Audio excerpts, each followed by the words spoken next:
नमस्कार, मैं हूं पूजा सिंह और आप देख रहे हैं हमारा ये खास बुलेटिन। चलिए बुलेटिन की शुरुआत करेंगे आज की कुछ खास बड़ी खबरों के साथ। गुजरात के मुख्यमंत्री भूपेंद्र पटेल और भारत की राष्ट्रपति द्रौपदी मुर्मू ने गुजरात विश्वविद्यालय के स्नातक समारोह में शामिल होकर स्नातकों को उपाधि और प्रमाण पत्र भी प्रदान किए। इस अवसर पर मुख्यमंत्री भूपेंद्र पटेल ने उपस्थित छात्रों को संबोधित करते हुए कहा कि शिक्षा और कौशल विकास के क्षेत्र में निरंतर प्रयास देश और राज्य की प्रगति के लिए आवश्यक है। उन्होंने स्नातकों को अपने करियर के उच्च मानक स्थापित करने और नवाचार के क्षेत्र में योगदान देने की प्रेरणा भी दी। राष्ट्रपति द्रौपदी मुर्मू ने भी समारोह में छात्रों के उत्साह और उपलब्धियों की सराहना की और उन्हें राष्ट्रीय और अंतर्राष्ट्रीय स्तर पर प्रतिस्पर्धा के लिए तैयार रहने की सलाह भी दी।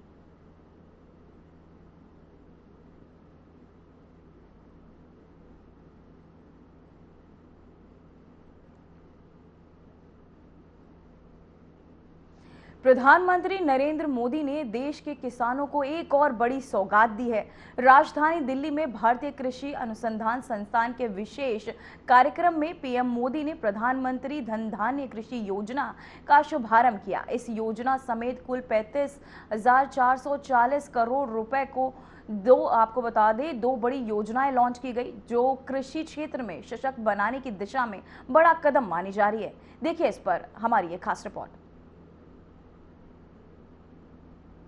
बीजेपी सरकार किसानों के लिए समर्पित, आत्मनिर्भर भारत की ओर एक बढ़ता कदम। पीएम मोदी की किसानों को बड़ी सौगात, पीएम धन धान्य कृषि योजना का शुभारंभ। 35,440 करोड़ के कृषि पैकेज का हुआ ऐलान। प्रधानमंत्री नरेंद्र मोदी ने भारतीय कृषि अनुसंधान संस्थान में आयोजित एक विशेष कृषि कार्यक्रम में हिस्सा लिया। लोक नायक जयप्रकाश नारायण की जयंती पर प्रधानमंत्री नरेंद्र मोदी ने श्रद्धांजलि अर्पित की। साथ ही उन्होंने कृषि क्षेत्र में 35,440 करोड़ रुपए की दो प्रमुख योजनाओं का शुभारंभ किया। कार्यक्रम में अपने संबोधन में पीएम मोदी ने कहा, इस ऐतिहासिक दिन पर देश की आत्मनिर्भरता और किसानों के कल्याण के लिए दो महत्वपूर्ण नई योजनाओं का शुभारंभ हो रहा है। आज 11 अक्टूबर का ये दिन बहुत ही ऐतिहासिक है।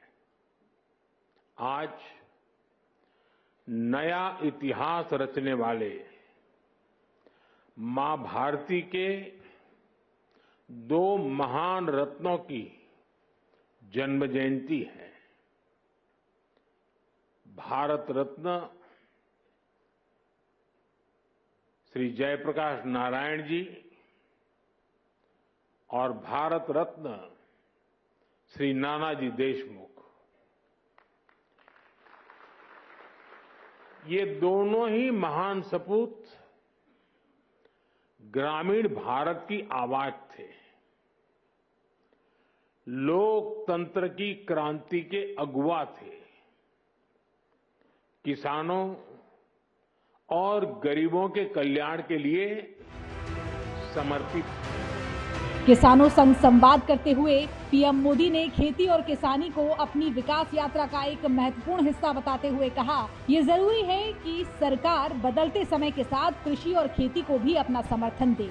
दुर्भाग्य से पिछली सरकारों ने कृषि को अपने हाल पर छोड़ दिया था। साथियों, खेती और किसानी हमेशा से हमारी विकास यात्रा का एक प्रमुख हिस्सा रही है। बहुत जरूरी होता है कि बदलते समय के साथ खेती किसानी को सरकार का सहयोग मिलता रहे। लेकिन दुर्भाग्य से पहले की सरकारों ने खेती किसानी को अपने हाल पर ही छोड़ दिया था। सरकार की तरफ से कृषि को लेकर कोई विजन ही नहीं था, कोई सोच ही नहीं थी। खेती से जुड़े अलग अलग सरकारी विभाग भी अपने अपने तरीके से काम करते थे और इस वजह से भारत की कृषि व्यवस्था लगातार कमजोर होती जा रही है। भारतीय कृषि अनुसंधान संस्थान के विशेष कृषि कार्यक्रम में मौजूद केंद्रीय मंत्री शिवराज सिंह चौहान ने कहा, मोदी कार्यकाल में किसानों को मिले लाभों पर चर्चा की उन्होंने और कहा, प्रधानमंत्री के नेतृत्व में पिछले 10 से 11 वर्षों में खाद्यान्न उत्पादन रिकॉर्ड स्तर बढ़ा है और कृषि विकास दर में वृद्धि हुई है। उत्पादन बढ़ने के साथ साथ क्रय शक्ति बढ़ने से खपत में भी वृद्धि हुई है। प्रधानमंत्री जी के नेतृत्व में पिछले 10-11 सालों में खाद्यान्न का उत्पादन रिकॉर्ड बढ़ा है 40% से ज्यादा। गेहूं के, चावल के भंडार भरे हैं। गेहूं हो, चावल हो, मक्का हो, मूंगफली हो, सोयाबीन हो, पिछले साल हमने रिकॉर्ड उत्पादन किया है और कृषि की जो वृद्धि की दर है वो अपने आप में प्रधानमंत्री जी के नेतृत्व में जो कृषि के क्षेत्र में काम कर रहा है उसकी सफलता की कहानी कहती है। लेकिन केवल 2 बातें, एक, दालों का आपने प्रधानमंत्री जी आह्वान किया था, उत्पादन तो बढ़ा है लेकिन खपत और बढ़ गई है। खपत इसलिए भी बढ़ गई कि आजकल क्रय शक्ति बढ़ी है तो हर व्यक्ति पोषक आहार ग्रहण करना चाहता है। उस बढ़ती हुई खपत के कारण दालें हमको आयात करनी पड़ती है। प्रधानमंत्री जी की दूरदृष्टि देखिए, उन्होंने तय किया कि आत्मनिर्भरता के लिए अपने देश में ही सभी खाद्यान्न हो, इसलिए दालों का उत्पादन बढ़ाना होगा और इसलिए आज उनके कर कमलों से दलहन मिशन लॉन्च किया जा रहा है। देखा जाए तो प्रधानमंत्री नरेंद्र मोदी का ये कार्यकाल किसानों के लिए कई मायनों में लाभकारी रहा है, चाहे वो एमएसपी में वृद्धि हो, किसान सम्मान निधि हो, आधुनिक कृषि तकनीकों की पहुंच आसान हो या फिर आज की घोषित योजनाएं। ये न सिर्फ खेती को लाभकारी बनाएंगी बल्कि भारत को आत्मनिर्भर कृषि अर्थव्यवस्था की दिशा में तेजी से आगे बढ़ाएंगी। जयप्रकाश नारायण और नानाजी देशमुख जैसे महान नेताओं की जयंती पर किसानों को समर्पित ये घोषणाएं एक संदेश है कि भारत का भविष्य गाँव और खेतों में भी लिखा जा रहा है। प्रधानमंत्री मोदी की ये योजनाएं इसी भविष्य को उज्जवल बनाने की दिशा में एक बड़ा कदम है। Bureau report, RNTV।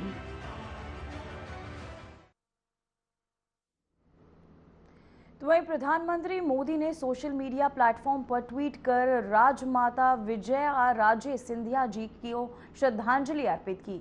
वहीं पीएम मोदी ने लिखा, राजमाता विजया राजे सिंधिया जयंती के अवसर पर कोटि कोटि नमन। समाज सेवा, सांस्कृतिक संरक्षण और राजनीति में उनके योगदान को हमेशा याद रखा जाएगा। उन्होंने जनसंघ और बीजेपी को मजबूत बनाने में अहम भूमिका निभाई। साथ ही वे हमारी सांस्कृतिक जड़ों से भी प्रभावित के प्रति गहरी आस्था रखती थी और उन्हें संरक्षित करने के साथ साथ समाज में आपको बता दें लोकप्रिय बनाने के लिए भी निरंतर कार्यरत रही।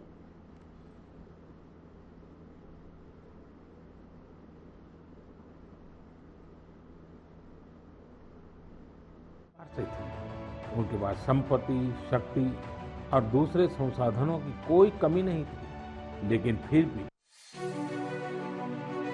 पिछली शताब्दी में भारत को दिशा देने वाले कुछ एक व्यक्तित्वों में राजमाता विजया राजे सिंधिया भी शामिल थी। राजमाता जी केवल वात्सल्य मूर्ति ही नहीं थी, वो एक निर्णायक नेता थी और कुशल प्रशासक भी थी। स्वतंत्रता आंदोलन से लेकर आजादी के इतने दशकों तक भारतीय राजनीति के हर अहम पड़ाव की वो साक्षी रही। उन्होंने अपना पूरा जीवन लोगों की सेवा में समर्पित कर दिया। वे एक राज परिवार से थे। उनके तो वहीं दिल्ली की मुख्यमंत्री रेखा गुप्ता और दिल्ली सरकार के मंत्री आशीष सूद ने आयोजित वेदांता दिल्ली ऑफ मैराथन 2025 में शामिल प्रतिभागियों को सम्मानित किया। इस अवसर पर मुख्यमंत्री रेखा गुप्ता ने कहा कि ऐसे खेल आयोजन न केवल स्वास्थ्य और फिटनेस को बढ़ावा देते हैं बल्कि खेलों के प्रति युवा वर्ग की भागीदारी को भी प्रोत्साहित करते हैं। कार्यक्रम में मैराथन के विभिन्न श्रेणियों में प्रतिभागियों को ट्रॉफी, प्रमाण पत्र और पुरस्कार प्रदान किए गए। प्रतिभागियों और दर्शकों ने इस आयोजन का उत्साहपूर्वक आनंद लिया।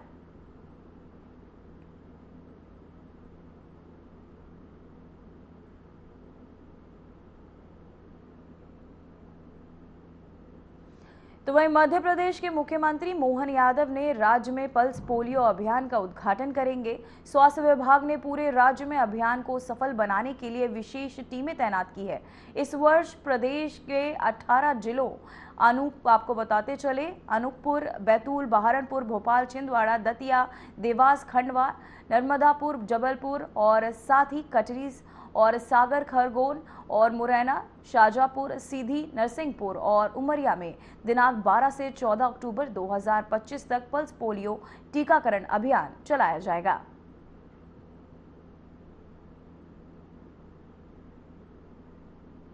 तो वहीं आपको बताते चले पल्स पोलियो अभियान की शुरुआत की गई, जहां लगभग 18 राज्यों में यह अभियान चलाया जाएगा, जिसका शुभारंभ सीएम मोहन यादव करेंगे। तो वहीं 18 जिलों में चलेगा यह अभियान, जिसका शुभारंभ सीएम मोहन यादव करेंगे। वहीं पोलियो टीकाकरण अभियान तेज होता नजर आ रहा है, जहां बच्चों की सेहत को लेकर गंभीर होती नजर आ रही है सरकार, और साथ ही पल्स पोलियो अभियान की शुरुआत भी की जाएगी, जिसका आपको बताते चले शुभारंभ सीएम मोहन करेंगे। वहीं पोलियो टीकाकरण अभियान तेज होता 18 जिलों में चलेगा यह अभियान। तो वहीं राजस्थान के मुख्यमंत्री भजनलाल शर्मा ने मालवीय राष्ट्रीय प्रौद्योगिकी संस्थान के 19वें दीक्षांत समारोह में शामिल होकर स्नातकों को उपाधि और प्रमाण पत्र प्रदान किए। मुख्यमंत्री भजनलाल शर्मा ने अपने संबोधन में कहा कि शिक्षा और प्रौद्योगिकी के क्षेत्र में युवा प्रतिभाओं को विकास देश की प्रगति के लिए अत्यंत आवश्यक है। तो वहीं उन्होंने स्नातकों को अपने करियर और जीवन में उच्च मानक स्थापित करने की प्रेरणा भी दी है। इस अवसर पर छात्रों और उनके अभिभावकों ने उत्साहपूर्वक भाग लिया। मुख्यमंत्री ने कहा कि राजस्थान सरकार शिक्षा और तकनीकी संस्थानों में विकास में लगातार निवेश कर रही है, ताकि युवा वर्ग को राष्ट्रीय और अंतर्राष्ट्रीय स्तर पर प्रतिस्पर्धा के लिए तैयार किया जा सके।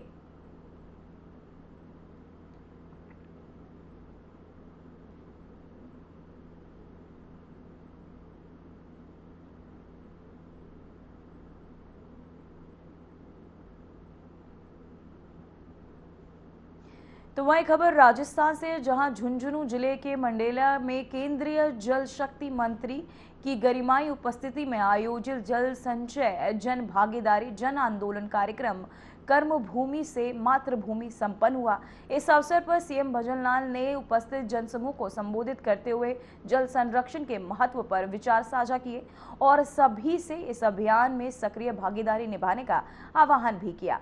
कार्यक्रम में डबल इंजन सरकार की विभिन्न जन कल्याणकारी योजनाओं के पात्र लाभार्थियों को प्रमाण पत्र, स्वीकृति पत्र और सहायता राशि प्रदान की गई। कार्यक्रम में उपस्थित किसानों, महिलाओं और युवाओं ने जल संरक्षण और सरकार की योजनाओं के प्रति अपनी जागरूकता व्यक्त की। वहीं मंत्री और मुख्यमंत्री दोनों ने स्थानीय समुदायों को सरकार की योजनाओं में सक्रिय भागीदारी के लिए प्रेरित किया।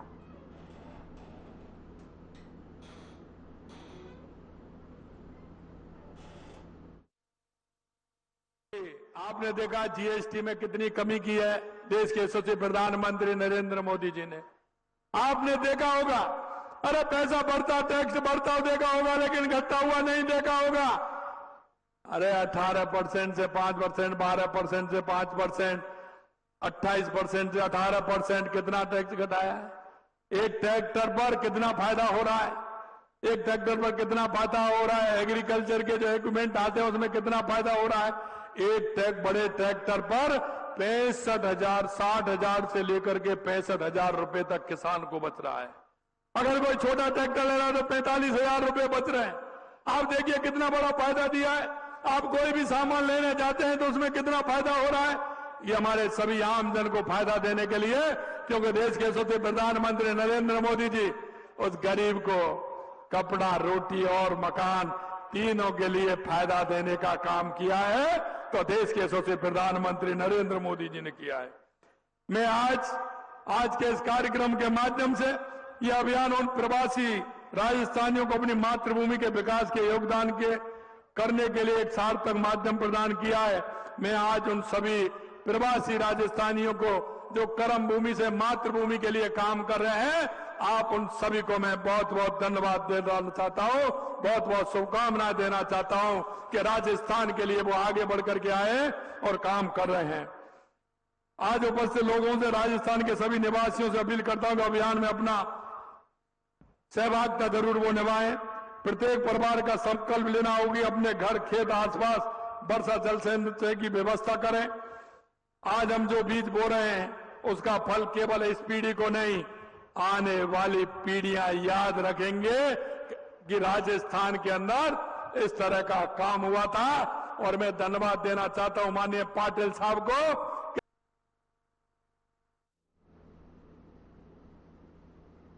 फिलहाल वक्त हो चुका है एक छोटे से ब्रेक का।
तो वहीं दिल्ली केंद्रीय खेल मंत्री मनसुख मंडिया ने आयोजित संडे ऑन साइकिल कार्यक्रम में सक्रिय भाग लिया।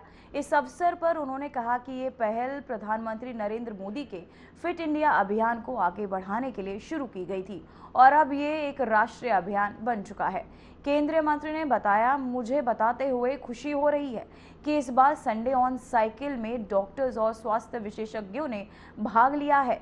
10,000 से अधिक स्थानों पर आयोजित इस कार्यक्रम में विशेषज्ञों ने देश को फिट इंडिया का संदेश दिया। कार्यक्रम में हजारों प्रतिभागियों ने उत्साहपूर्वक हिस्सा लिया और फिट इंडिया अभियान को जन जन तक पहुंचाने का संदेश भी दिया।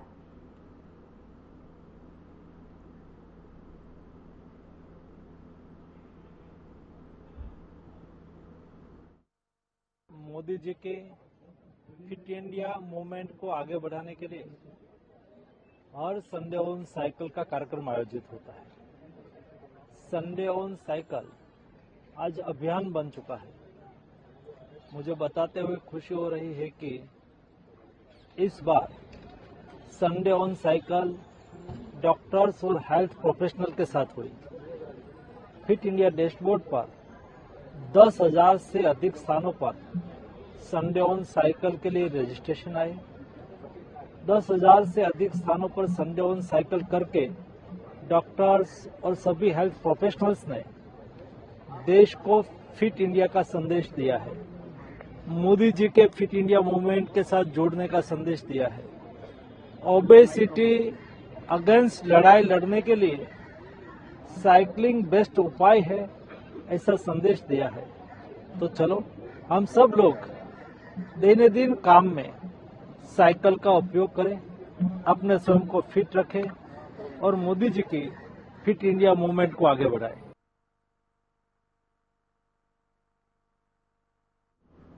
तो वहीं झारखंड के राज्यपाल संतोष गंगवार और केंद्रीय मंत्री संजय सेठ ने आज स्वदेश मैराथन 2025 को हरी झंडी दिखाकर उद्घाटन किया। इस अवसर पर राज्य और केंद्र सरकार के अधिकारियों के साथ बड़ी संख्या में नागरिक और युवा उपस्थित रहे। इस मैराथन में युवा और नागरिकों ने बड़े उत्साह के साथ भाग लिया और आयोजन में स्वदेशी उत्पादों और आत्मनिर्भर भारत के संदेश को जन जन तक पहुंचाया गया। कार्यक्रम में प्रतिभागियों को प्रशस्ति पत्र भी आपको बताते चले पुरस्कार भी प्रदान किए गए। स्वदेशी देश के आदरणीय प्रधानमंत्री मोदी जी का जो संकल्प आत्मनिर्भर भारत और स्वदेशी के भाव से 140 करोड़ देशवासी इंडिजिनस स्वदेशी को बढ़ावा दें, उसी मुतालिक आज रांची की जनता लगभग 25,000 लोग, स्कूल, कॉलेज, विभिन्न संस्थाओं के लोग, धार्मिक संस्था, व्यापारिक संस्था, 25,000 लोग 5.5 किलोमीटर तक स्वदेशी मैराथन में भाग लिया। मैं खुद 5.5 किलोमीटर दौड़ के आया हूं और जो उत्साह था अद्भुत था। वो संकल्प प्रधानमंत्री जी का विकसित भारत का 2047, जब भारत अपनी आजादी के 100 साल मनाएगा, ताकतवर भारत, आत्मनिर्भर भारत, आज इस मौके पर झारखंड के माननीय राज्यपाल संतोष गंगवार जी ने आज एक मैसेज दिया स्वदेशी के लिए। और हम कह सकते हैं 1965 और 1971 में भाग लेने वाले एक कैसे वीएन थापर जी परिवार के साथ आए, जिनका बेटा सूरवीर, पराक्रमी, जिसने कारगिल के युद्ध में मां भारती की सेवा और हमारे प्यारे न्यारे तिरंगे की रक्षा के लिए सर्वोच्च न्यौछावर किया। हम सब जानते हैं कि आदरणीय प्रधानमंत्री जी देश में स्वदेशी की भावना बढ़े, इसके लिए हर समय सक्रिय रहते हैं और ये मैराथन इसी बात का प्रतीक है कि हम देश के अंदर स्वदेशी भाव को अपनाएं और इसको आगे बढ़ावा देने का काम करें। ये इस बात का प्रतीक है कि हम कैसे देश की सेवा करें और उसके हिसाब से काम करें। और हम जानते हैं कि हर क्षेत्र में हमारा देश प्रगति तरक्की कर रहा है और अब रक्षा उत्पाद भी हम अच्छी संख्या में निर्यात करने का काम करते हैं और वास्तव में स्वदेशी भावना का ये एक प्रतीक, ये स्वरूप है। तो मैं आज इस कार्यक्रम में यहाँ इतनी बड़ी संख्या में नौजवान साथी और सारा समाज एकत्रित हुआ है, बहुत बहुत शुभकामनाएं दूंगा। इस मैदान में एक अच्छी संख्या में लोग इकट्ठे हुए हैं और इस देश के। तो वहीं जम्मू कश्मीर में हाल ही में हुई भारी बर्फबारी के बाद भद्रवाह घाटी में ऊंचे इलाके पूरी तरह से बर्फ से ढक गए। इस प्राकृतिक नज़ारे ने पर्यटकों और स्थानीय लोगों को मंत्रमुग्ध कर दिया। स्थानीय अधिकारियों ने बताया कि आपको बताते चले कि भारी बर्फबारी के चलते स्थानीयों को काफ़ी आनंद भी आया। तो वहीं अधिकारियों ने बताया कि बर्फबारी के कारण सड़क मार्गों पर यातायात में कुछ बाधाएं आई हैं, लेकिन राज्य परिवहन विभाग ने सड़कें साफ करने और सुरक्षित यात्रा सुनिश्चित करने के लिए तत्काल कदम उठाए हैं। मौसम विभाग ने आगे बताया कि अगले कुछ दिनों में और हल्की बर्फबारी या बर्फ के साथ बारिश की संभावना बनी हुई है, इसलिए पर्यटकों और स्थानीय लोगों को सतर्क रहने की सलाह दी गई है।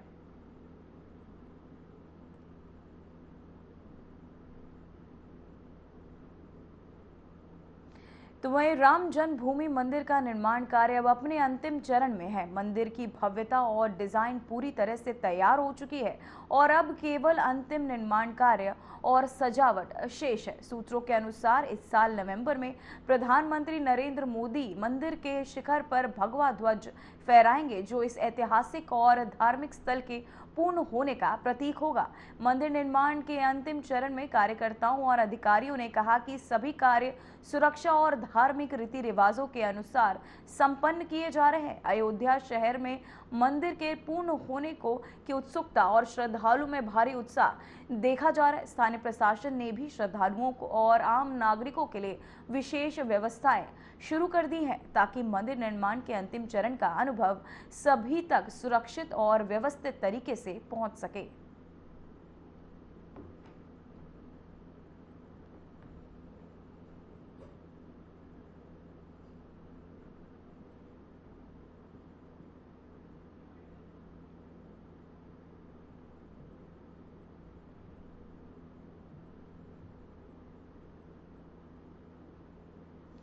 फिलहाल खबरों में बस इतना ही। मुझे दीजिए इजाजत। नमस्कार।